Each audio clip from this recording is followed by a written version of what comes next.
கர்த்தரும் அருமை இரட்சகருமாயிருக்கிற இயேசு கிறிஸ்துவின் ஈடு இணையில்லா நாமத்தில் உங்கள் யாவருக்கும் என் அன்பின் வாழ்த்துக்களையும் ஸ்தோத்திரங்களையும் இந்த அருமையான நேரத்திலே நான் சொல்லிக்கொள்வதில் மிகுந்த மகிழ்ச்சி அடைகிறேன்.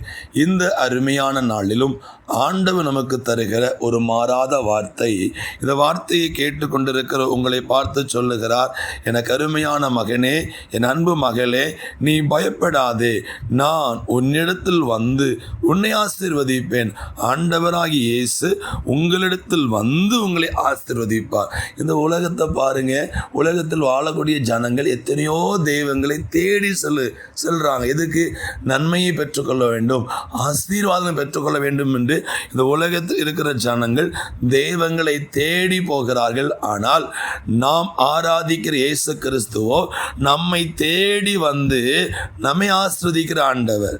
ஆகவே அவர் உங்களிடத்தில் வந்து உங்களை ஆஸ்வதிப்பார். அப்படி ஆண்டவர் நம்மிடத்தில் வரணும்னா ஒன்றுமே செய்ய வேண்டாம்.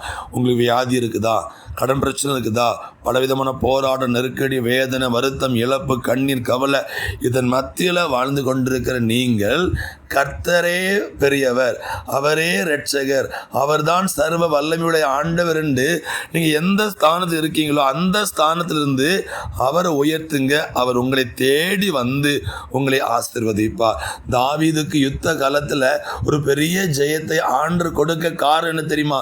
யுத்த காலத்தில் கோலியாத் தன்னிடமிருந்த ஆயுதங்களை குறித்து மேன்மையை பாராட்டினான். ஆனால் தாவீதோ தன் கர்த்தராகிய தேவனை அங்கே உயர்த்தின பொழுது கர்த்தர் அங்கே இறங்கி வந்து தாவீதுக்காக யுத்தம் பண்ணி ஜெயம் கொடுத்தார். அதே போல இன்றைக்கு உங்கள் வாழ்க்கையில் என்ன நிலைமையில் நீங்கள் வாழ்ந்தாலும் அந்த நிலைமையை விட கர்த்தர் பெரியவர் என்பதை அறிந்து அறிக்கையிட்டு அவர் நாமத்தை பிரஸ்தாவப்படுத்துங்கள். உங்கள் நடுவிலே என் தகப்பன் இயேசு வந்து இன்றைக்கு உங்களை ஆசீர்வதிப்பாராக. இயேசுவின் நாமத்தில் ஆமென்.